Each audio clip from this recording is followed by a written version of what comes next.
అందుచే దీన్ని ఎరిగిన వాడు ఏ వస్తువును చూచినను ఏ వస్తువును అనుభవించినను లోనున్న నారాయణుడు గుర్తుకు వచ్చుచునే ఉండును కదా. ఈ గుర్తింపు కలుగుటకు ఆచార్యుల ఉపదేశము సాధనము. దీన్ని మనము తెలుసుకొనిచో కనిపించు సర్వభూతముల యందును దయ కలుగును. అనియు తనకు అనుకూలమును కలుగుడిచే కావున వాణ్ణి ద్వేషింపడు, బాధింపడు. మన నడువడిలో సర్వభూత దయాగుణము సర్వభూత సౌహార్దము కలిగిన నాడు ఆ నారాయణుడు సంతోషించును. మన అసురభావము తొలగిపోవను. ఈ ఎరుక లేక ఆచరించు ధర్మము గాని, అర్ధార్జనము గాని, కామభోగములు గాని, దండనీతి శాస్త్రములు గాని సత్యంను ఎరుగుటకు సాయపడక వ్యర్థములే అగును. అంతర్యామగు వాసుదేవునితో నియమింపబడినవే, వారి కొరకు వినియోగింపబడినవే సర్వపదార్థములు. సర్వభావములు అని ఎరింగి తాను చేయు పనిని తన రక్షణకు దాని యందు ఉంచుటియే సకల వేద రహస్యము. ఈ జ్ఞానంను నకుడగు నారాయణుడు నారదునికి ఉపదేశించెను. నకుడగు నారాయణుడు నారదునికి ఉపదేశించెను. వాని నుండి తరువాతి వార్లకు క్రమముగా వచ్చెను. వేరొక ప్రయోజనము కోరక భగవత్ పాదార విందనము సేవనమే తాను చేయు సకల వ్యాపారములకు ఫలముగా భావించు మహాభాగవతుల సేవ చేతనే ఈ జ్ఞానము లభించును. ఈ భాగవత ధర్మమును పూర్వం నేను నారదుని వలన వినియుంటిని. నా తల్లి గర్భమును ఉండగానే నారదుడు నాకు ఉపదేశించెను. వాని అనుగ్రహంచే నాకు ఇప్పటికీ మరుపు రాలేదు. దీన్ని తెలుసుకున్న వలనను శ్రద్ధ ఉన్నచో బాలులకు స్త్రీలకు కూడా ఈ జ్ఞానము సిద్ధించును. దేహము ఆత్మ రెండు యొక్క స్వభావమును మనము బాగా గుర్తించవలెను. ఆత్మ కనపడదు, దేహము కనపడను. ఈ రెండును కలిసి ఉండును. అందుచే మనము వేరుగా గుర్తించలేము. పుట్టినది, ఉన్నది, పెరుగుచున్నది, మారుచున్నది, తరుగుచున్నది, నశించుచున్నది. ఈ 6 మార్పులు చెందడిది శరీరము. వీటిని భావ వికారములు అందరు. కనిపించు ప్రతి పదార్థమునకు ఈ 6 వికారములు కలుగును. ఈశ్వరుని రూపమే అయినా కాలమే ఈ మార్పులు కలిగించుచుండును. ఈ స్వభావము గల దేహము కంటే ఆత్మ వేరుగా ఉండును. అది అంతటా వ్యాపించి ఉండును. అందుచే నిత్యము అందరు 3 కాలములు అందు ఉండును. పుట్టుట, పెరుగుట మరియు మార్పులు లేనిది ఆత్మ. అందుచే అవ్యయము అందరు. దానికి ప్రకృతితో సంబంధము సహజంగా లేదు కనుక రాగద్వేషములు ఉండవు. అది అత్యంత సూక్ష్మమైనది. అందుచే అది అన్నిటిలోని వ్యాపించి ఉండును. కానీ దానిలో ఏదియూ వ్యాపించి ఉండదు. అనేక శరీరములలో వేరువేరుగా ఉండడి ఆత్మలు అన్నయూ ఒకే ఆకారము గలవి. జ్ఞానము కలది ఆత్మ. తనంత తనను తానే ఎరుంగగలిగినది ఆత్మ. దేహేంద్రియములు ఉండుటకు అదే ఆధారము. అవి ప్రవర్తించుటకు అదే కారణము. దానికి దేనితోని సంగము లేదు. ఈ లక్షణములు కలిగిన ఆత్మ దేహము కంటే వేరు స్వభావము కలిగి దేహము కంటే వేరై దేహములో ఉండును. నేను అని వ్యవహరించబడినది ఆ ఆత్మయే. మనము గుర్తింపలేక ఈ దేహమునే నేను అనుకొనుచున్నాము. ఈ దేహములకు చెందిన వానిని నావి అని అనుకొనుచున్నాము. బంగారు ఖనిజం నుండి శుద్ధి యోగములచే బంగారంను వేరు చేసినట్లు యోగముచే దేహముతో కలిసి ఉన్న ఆత్మను వేరు చేసి గుర్తించవలెను. అప్పుడు స్వరూపము తెలియను, బ్రహ్మప్రాప్తి కలుగును. దేహము ఆత్మలను విడదీసుకుంటకు కొన్ని ఉపాయములను చెప్పుదును. భూమి, నీరు, అగ్ని, వాయువు, ఆకాశము, మనసు, అహంకారము, బుద్ధి అన్నవి 8. సత్వము, రజస్సు, తమసు అను 3 గుణములు కలవి అయి ఉండును. కర్మేంద్రియములు 5, జ్ఞానేంద్రియములు 5, పంచప్రాణములు, బుద్ధి అని 16 యొక్క సంఘాతము శరీరము. వానితో కర్మవసనమును చేరి ఉండువాడు జీవుడు. ఆ జీవుడు ప్రతి శరీరమున వేరువేరుగా ఉండును. ఈ శరీరంలో కదులునవి జంగమములు, కదలనవి స్థావరములు అని 2 విధములుగా ఉండును. ఆ రెండిటిలోని జీవుడు ఉండును. ఆ జీవుడే ఆత్మ. ఆ ఆత్మనే నేను అందము. వాణ్ణి విమర్శించి వివేకంతో గుర్తించవలను. నేను తెలుసుకొనుచున్నాను, కోరుచున్నాను అని వాడుట వలన నేను మేల్కొనినాను, కలగనినాను, గాఢ నిద్ర పొందినాను అనుట వలనను అవి ఆత్మకు చెందినవి కావు, బుద్ధి యొక్క వ్యాపారములు అని గుర్తించవలను. నా బుద్ధి, నా మనసు అందము కనుక బుద్ధి, మనసు నేను కంటే వేరని గుర్తించవలెను. ఈ ఉపాయములచే దేహం యొక్క స్వభావమును గుర్తించుచు జీవితమును సాగించుచు సత్వరజస్తమో గుణముల యొక్క ప్రవాహమును అరికట్టగలము. దానిచే పరతత్వముపై ప్రీతి కలుగును. భగవంతుని ఎడల ప్రేమ, వాని పరిచర్య యందు ప్రీతి కలిగినచో ఈ రాజస తామస భావముల ప్రకోపము తగ్గును. దానికి గురు శుశ్రూష చేయవలను, సత్పురుషులతో సహవాసము చేయవలను, భగవాన్ని ఆరాధించవలను, భగవత్ కథలను శ్రద్ధతో వినవలను, భగవాన్ని గుణములను లీలలను కీర్తించుచుండవలను, వారి మూర్తులకు అభిషేకాదులచే పూజించుచుండవలను. సర్వేశ్వరుడు భగవానుడు సర్వభూతముల యందు ఉన్నాడని గుర్తించి సర్వభూతములను శక్తి కొలదు వానికి కావలసినవి సమకూర్చుచు తృప్తిపరచుచుండవలను. ఈ విధముగా భగవల్లీల శ్రవణముతో ఆనంద పరవశమైన జీవితమును గడుపువాడు కర్మబంధములను వీడి భగవద్భావనచే తాను భగవత్ సాయుధ్యమును పొందును. దుఃఖమైన సంసార చక్రమును శిథిలము చేయుటకు, ఆనందమైన ధామము చేయుటకు లోనున్న ఈశ్వరుని భజించుట కంటే వేరొక మార్గము లేదు. భగవదుపాసనము అతి సులభము. అందరికీ అంతరాత్మ అయి ఉండువాడు భగవానుడు. అతడు మనలోనే ఉన్నాడు. వాణ్ణి ఎరింగి భజించిన కలిగడే సుఖము శాశ్వతము. ధనము, భార్య, పశువులు, బిడ్డలు, ఇల్లు, భూమి, ఏనుగులు, గుర్రములు మొదలగు మనం ఆర్జించు అర్ధకామంలో క్షణభంగురములు.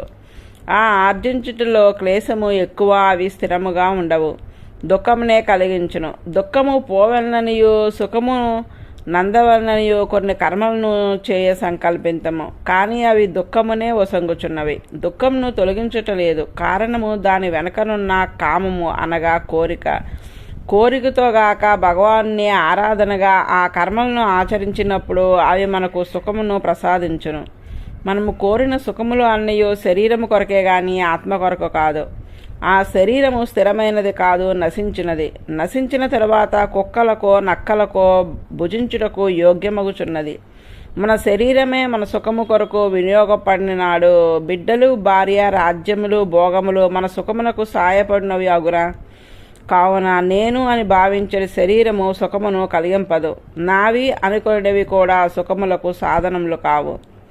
కాబట్టి ఓ బాలకులారా, స్వార్థమును గూర్చి ఆలోచింపుడు. స్వార్థమనగా నా కొరకు నేను ఏమి చేయుచున్నాను అని విచారింపుడు. నేను అన్నది ఆత్మ. దాని కొరకు మనం ఏమీ ప్రయత్నించటలేదు, కర్మలను చేయుచున్నాము. ఆ కర్మలచే మరలా నేను, నాది అని మోహము కలిగించు శరీరమును పొందుచున్నాము. ఈ విధముగా కోరికతో కర్మలను ఆచరించుట, కోరికలు తీరక దుఃఖమునే అనుభవించుట, ఆ కర్మల వలన మరలా జన్మించుట, మరలా అట్లే కర్మలను చేయుట అనేది చక్రమున సాగించుచున్నాము. కావున చేసిన కర్మలన్నయో ఆర్జించు ధర్మార్థ కామములు అన్నయో సర్వాత్ముడై వ్యాపించి ఉన్న శ్రీహరిచే నియమింపబడి శ్రీహరి కొరకే చేయుచున్నామని కోరిక లేక ప్రేమతో చేయుడు. ఈ లోకంలో ఏది మనము ప్రియమైనది అనుకున్నను అది భగవంతుని సంకల్పము చేతనే ప్రియమగుచున్నది. కావున వాడే మనకు ప్రియుడు. మనం ఏ శరీరంతో ఉన్నను, ఏ వర్ణంలో ఉన్నను, ఎట్టి నడవడి కలిగినను, ఎంతటి పాండిత్యమున్నను లోనున్న వాణ్ణి గుర్తింపని జీవితము సుఖప్రదము కాదు. వాణ్ణి గుర్తించుటకు, ప్రేమించుటకు పాండిత్యము, యజ్ఞములు, దానములు సాధనములు కావు. నిర్మలమైన ప్రేమ, భక్తి ఉండవలెను. ఆ అంతరమైన భగవతత్వమును ఎరింగి ప్రేమించిన నాడు అన్ని ఆత్మలు ఎందున్న సమాభావము ఏర్పడును.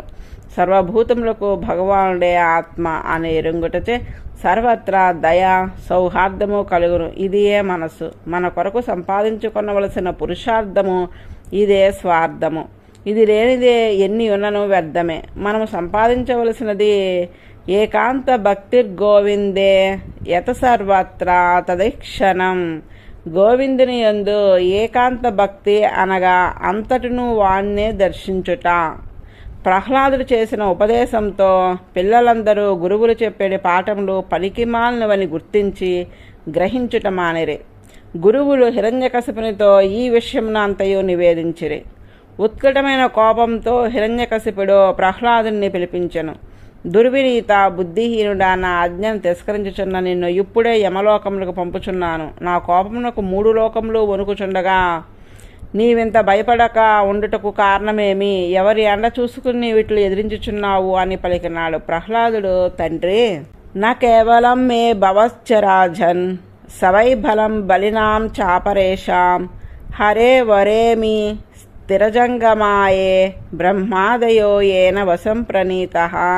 నీకును లోకంలోనున్న బలశారులకు అందరకును బలము ఎవ్వడో వాడే నాకు బలము. ఈ లోకంలో స్థావరములు జంగమములు పరులైన బ్రహ్మాదులు అంతకు కిందివారైన ఇంద్రాదులు కూడా అతని ఆధీనమనే కదులుచున్నారు నిలుచుచున్నారు. అతడే వారికి బలము తండ్రి. ఈ అసురభావమును విడిచిపెట్టము. మనసే మనకు శత్రువులు మిత్రులు అనుభావము సృష్టించుచున్నది. మనసు కంటే వేరొక శత్రువు లేదు. తప్పుదారిన మనసును జయింపలేనివాడు లోకమంతయు ప్రతికూలమే.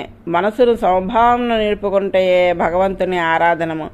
లోనున్న మనసును ఇంద్రియములను జయింపక ఈ లోకములన్నిటినీ నేను జయించితిని అని అనుకొనుట అవివేకము. మనసును వశపరుచుకొనిన సమత్వ బుద్ధి గల సాధువుకు శత్రువులే ఉండరు. ప్రహ్లాదుడు ఇట్లు చెప్పగానే హిరణ్యకశిపుడు తీవ్రమైన రోషంతో వణుకుచుండెను. చనిపోయే ముందు దురదృష్టవంతులకు ప్రలాపములు వచ్చుచుండెను. అట్లే హిరణ్యకశిపుడు, నాకంటే ఈ లోకంలో నియమించేవాడు వేరొకడు ఉన్నాడా? వాడు అంతటా ఉన్నాడా? అంటే ఈ స్తంభమునందు కూడా ఉండునా?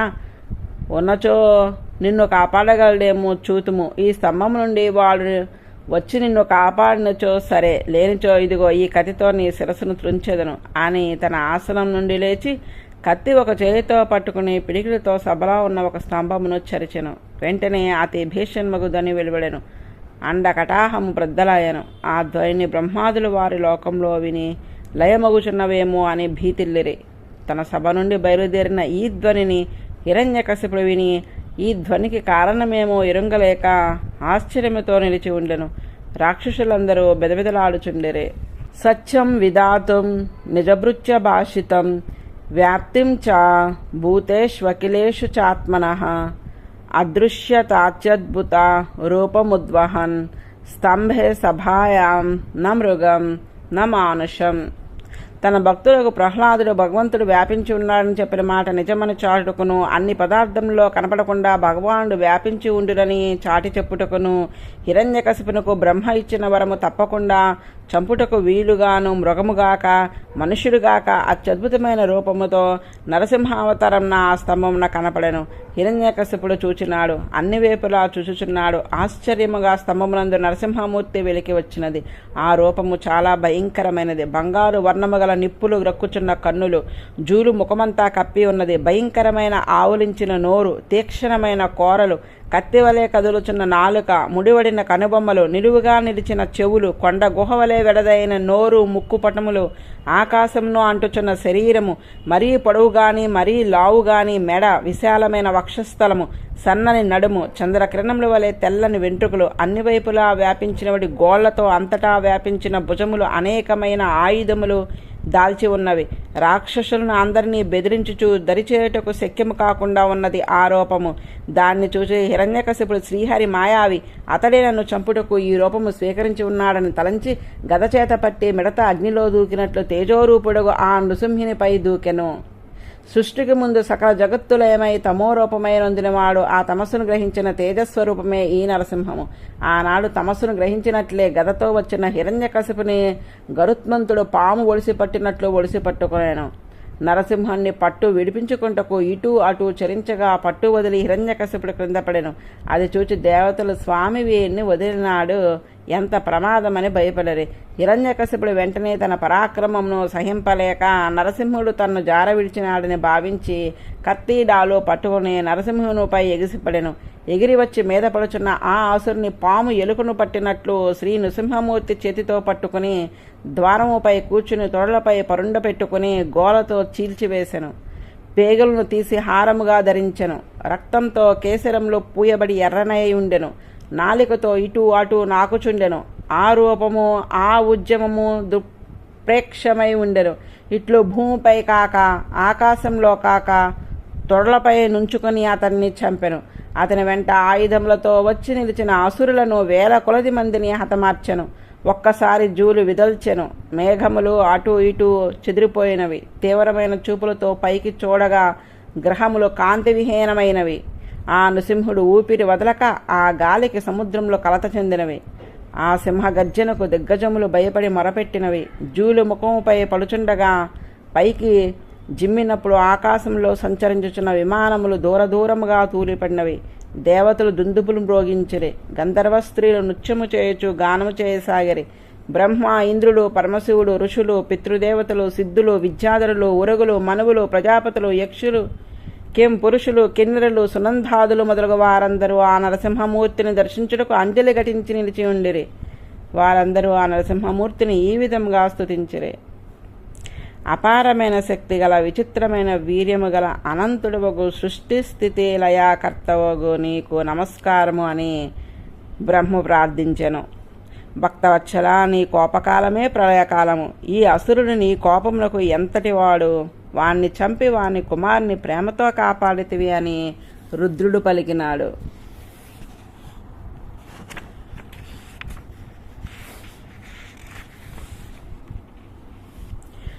పురుషోత్తమ, మా యజ్ఞభాగములన్నయో ఈ హిరణ్యకశిపుడు అపహరించి మాకు హాని కలిగించినాడు. ఈనాడు మా భాగములు మాకు లభించినవి.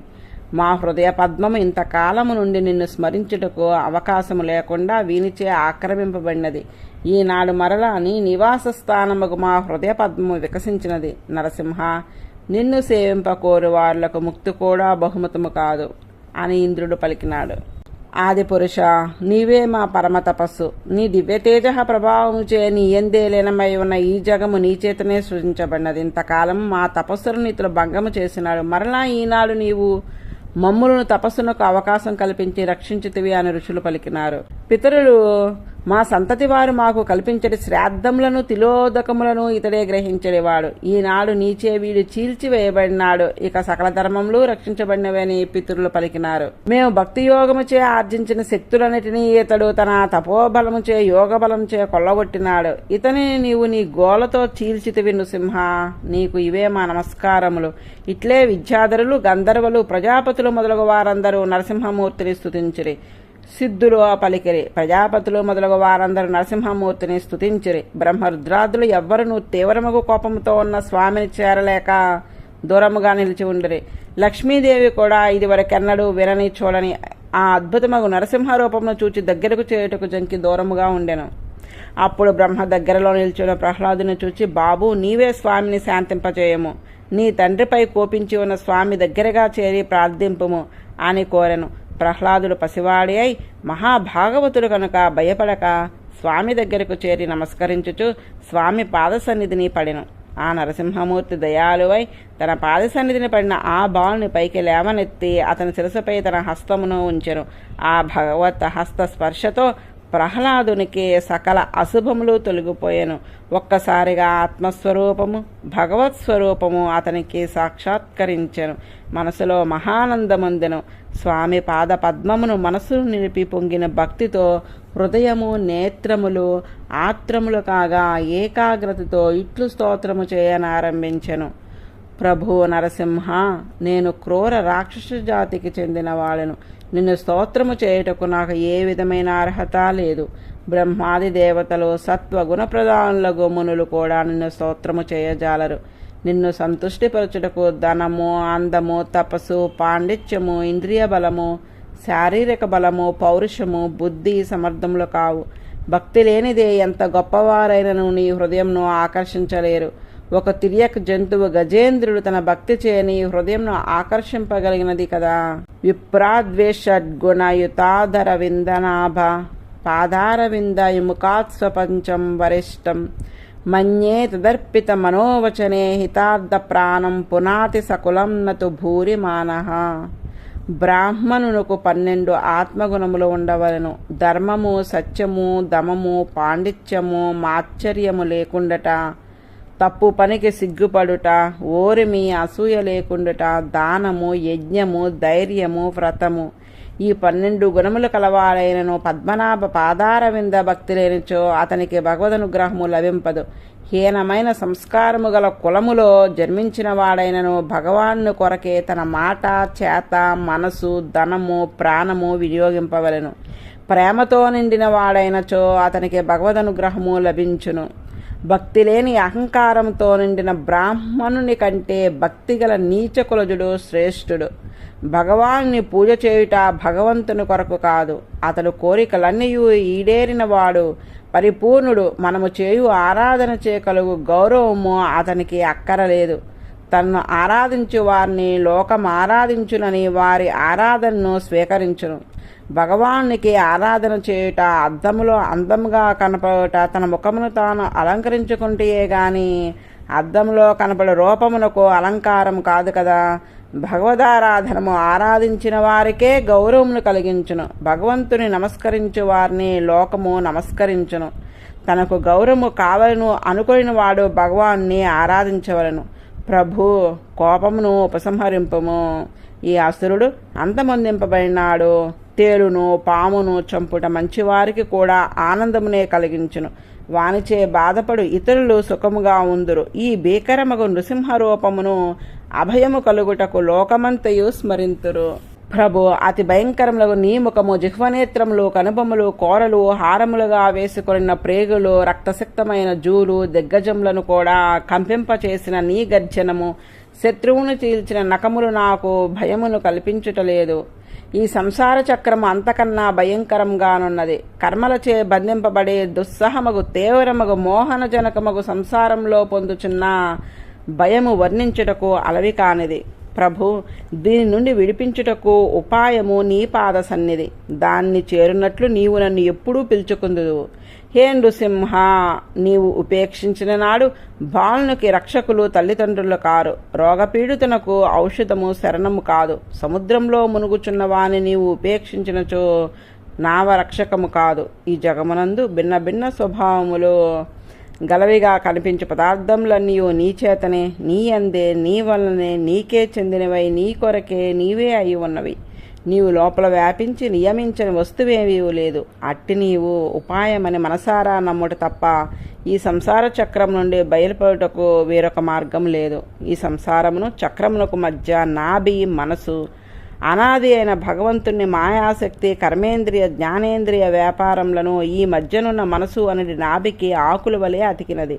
కాలము సత్వ రజస్తమోగుణముల సహకారముతో ఈ చక్రము తిరుగుటకు నేమి వలె సాయపడుచున్నది. ఈ సంసార చక్రమును పడి ఉన్న జీవుడు దాని తిరుగుడు నుండి బయటపడుటకు నీ పాదములను ఆశ్రయించుట తప్ప వేరొక మార్గము లేదు. ప్రభు, ఈ చక్రంలో పడి నలిగిపోవచ్చున నన్ను నీ శరణాగతులనని దయతలచి వెలిగిలాగము. ప్రభు, ఈ లోకపాలకు ఇంద్రాదులు ఆయుర్దాయమును, ఐశ్వర్యమును, ప్రాభావమును నేను ఎరుగుదును. ఈ లోకులు తెలియక ఇంద్రాది లోకములను, భోగములను కోరుదురు. ఈ లోకములు, ఈ వైభవములు అన్నయు మా నాన్నగారి కోపముతో కూడిన వికటహాటహాస విద్యమునకు దుర్లిపడినవి. అందుచే బ్రహ్మ మొదలు సకల దేవతానీకం యొక్క ఆయురైశ్వర్య భాగములను నేను ఎరుగుదును. కనుక లోకముచే కాలరాయబడు ఈ ఐశ్వర్యములు నాకు అక్కరలేదు. నీ పాదదాసుల పాద సన్నిధిని నన్ను చేర్చుము. వీడుకు ఎంతో హాయిగా ఉండేవే ఈ భోగములు కావి, అన్నయు ఎండమావులు వంటివి. ఈ శరీరము సకల రోగములను పండించు క్షేత్రము అయినను ఎన్నో ప్రయాసలు కోర్చి విద్వాంసులు కూడా ఈ భోగములను, కామములనే ఆర్జించి అనుభవించాలని కోరుచున్నారు. కానీ దాని నుండి నిర్వేదము పొందుటలేదు. ఏం ఆశ్చర్యము! సర్వేశ్వర, తమోగుణముతో నిండిన రజోగుణము పొంగిన ఈ అసురకులంలో పుట్టిన నాపై నీదే ప్రసరించుట ఏమాశ్చర్యము! తామరపువ్వు వంటి నీ దివ్య హస్తమును అనుగ్రహంతో నా శిరసును ఉంచితివి. ఈ భాగ్యము బ్రహ్మకు గాని శివునికి గాని కలుగుటలేదనుట వింత కాదు. నిత్యానపాయనీయగు లక్ష్మికి కూడా ఈ భాగ్యము లభించలేదు. నీవు భక్తులను అనుగ్రహించుటలోని తారతమ్యమును బట్టి వారి వారి మనసులలో నీపై ప్రేమ, ఆ అపేక్ష ఉండును. దానికి కారణం వారి అనాది కర్మవాసనయే. నీకు పక్షపాతము లేదు. ఈ జన్మ మరణ రూపముగు పాములు నూతిలో పడిన నన్ను నీవు స్వీకరించి ఈ సంసారం నుండి బయలుపరచుము.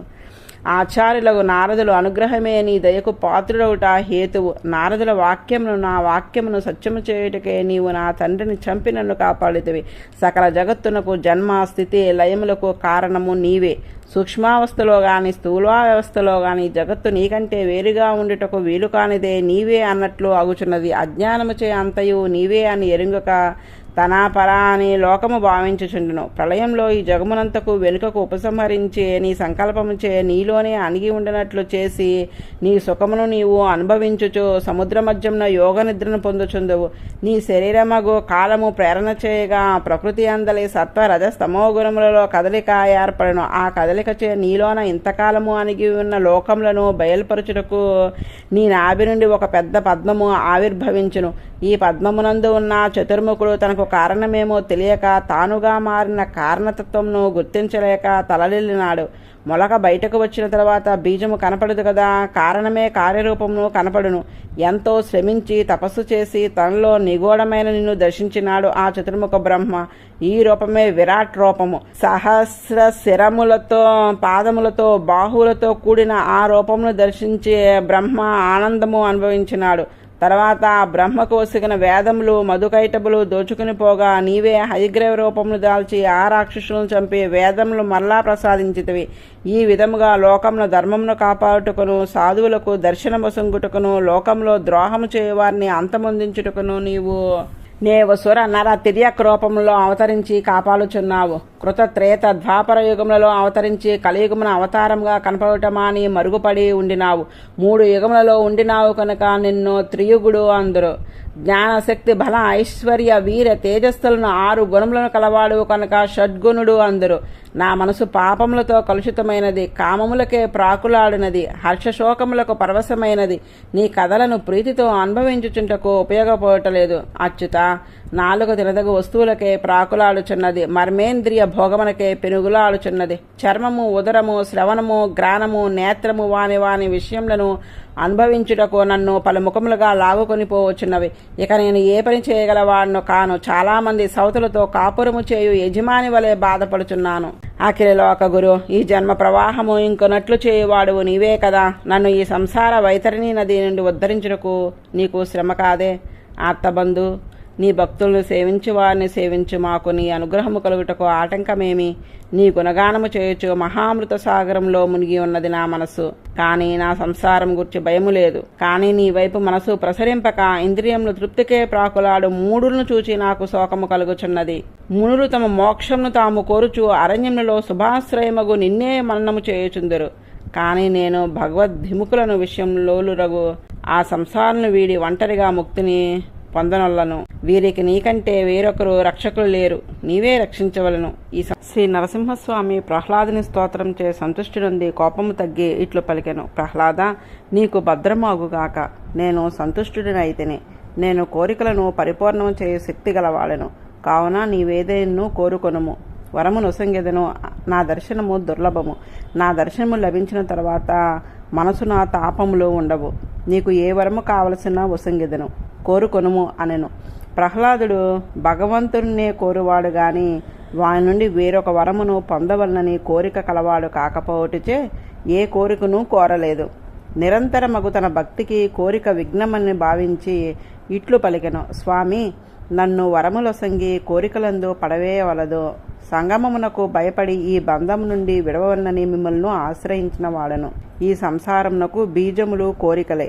అవియే ఆత్మను శరీరంతో బంధించునవి. నేను మీ సేవకుడను. సేవకునకు మీ సేవ తప్ప వేరొకటి ఆవశ్యకము కాదని ఎరుంగుదును. నాకు అట్టి మనస్థితిని స్థిరముగా నిలవవలనని నన్ను ఇట్లు ప్రేరణ చేసియుందురు. స్వామి నుండి ఫలముగా వరములను పొందువాడు వర్తకుడు అగును గాని సేవకుడు కాదు. కోరికలను తీర్చి తన సేవలను చేయించుకుని స్వామి వాస్తవముగా స్వామి కాడు. నేను కామము లేని భక్తుడను. మీరు ఒక కారణము చేగాక సహజముకు స్వామి కనుక నాకు వరములు వసంగుట తగదు. అయినను ఏదో ఒక వరమును ఇయ్యవలనని తలంచినచో, నా మనసులో కోరికలు కలిగినచో ఇంద్రియములు, మనసు, ప్రాణములు, ఆత్మయు రూపు చెడిపోవును. అవి భగవత్ప్రాప్తికి సాధనములుగా పనిచేయవు. ధర్మము, ధైర్యము, సత్యము, ప్రజ్ఞ, లజ్జ, జ్ఞాన సంపద, తేజస్సు, స్మృతి నశించును.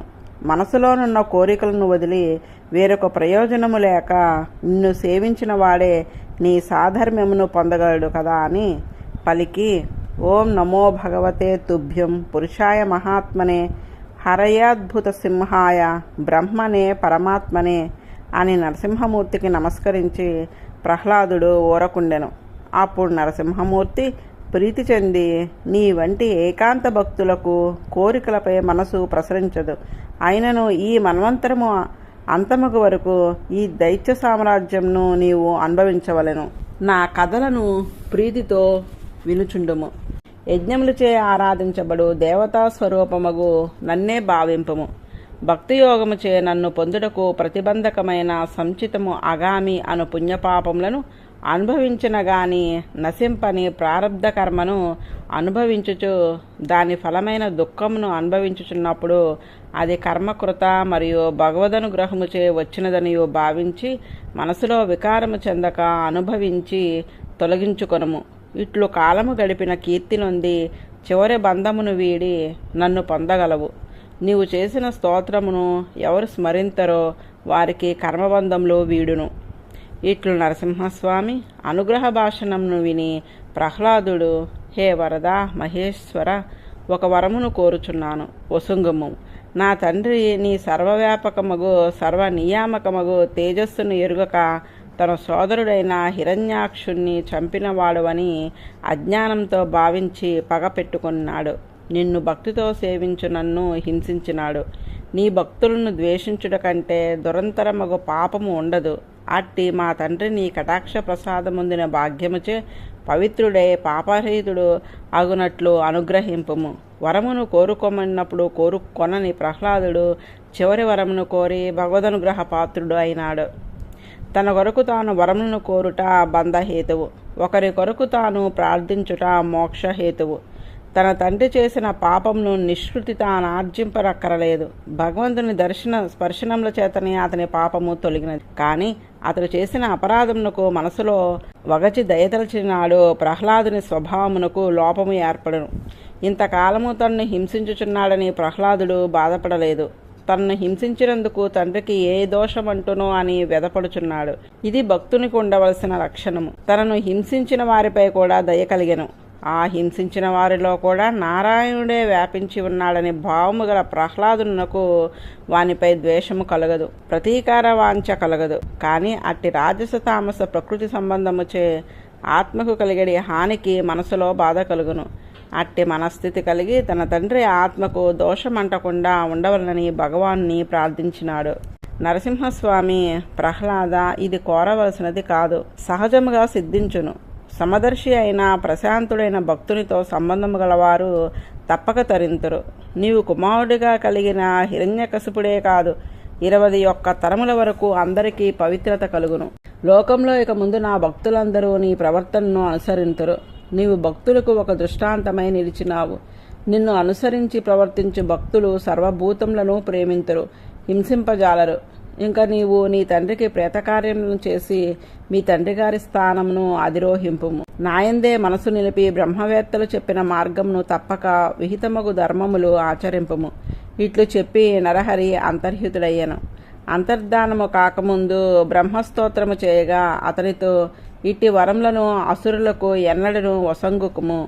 పాములకు అమృతము పోసినట్లు రాజస తామస స్వభావులకు ఇటు వరముల సుగుట లోకమునకు ధర్మమునకు సత్వమునకు హాని కలిగించును అని చెప్పెను. స్వామి అంతర్ధానమైన తర్వాత ప్రహ్లాదుడు దేవతలందరికీ నమస్కరించెను.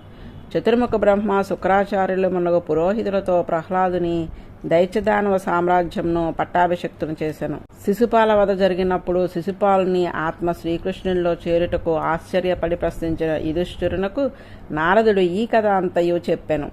సత్వమహితుడగు భగవాన్ని భయము చేతనైనను, ద్వేషము చేతనైనను, స్నేహము చేతనైనను, కామము చేతనైనను, భక్తి చేతనైనను తీవ్రముగు ఎడతెగక మనసులో భావించిన వారికి భగవత్ సాయుధ్యము లభించును అని నిరూపించెను. జగత్ కారణముగు సర్వేశ్వరుడగు ఆదినారాయణుడే నరసింహరూపుడై వచ్చి హిరణ్యకశిపుని సంహరించిన ఈ గాథను ప్రహ్లాదుని చరిత్రమును వినిన వారికి అభయస్థితి మోక్షము కలుగును. నారదుడు ధర్మరాజు ఇట్లు ప్రశ్నించుచున్నాడు. మనుష్యలోకంలో నివసించే వారందరూ చాలా ధన్యులు. సాక్షాత్తు నారాయణుడు మనుష్య రూపంలో మీ ఇండ్లలో మీ బంధువై సంచరించినాడు. శ్రీకృష్ణుడే పరబ్రహ్మము. మహానుభావులు పొందవలనని కోరడి కేవలానంద స్వరూపుడు ఆ శ్రీకృష్ణుడు. అతడే మీకు ప్రియుడై, మిత్రుడై, భావయై, గురువై, పూజ్యుడై, ఆత్మ అయి వ్యవహరించుచున్నాడు. బ్రహ్మరుద్రాదులు కూడా ఈ స్వామి రూపమును ఎంత ప్రయత్నించనను దర్శింపలేరు. అట్టి రూపమును మీరు దర్శించి ధన్యులైనారు అని భగవదవతారం యొక్క వైభవమును నారదుడు వర్ణించినాడు.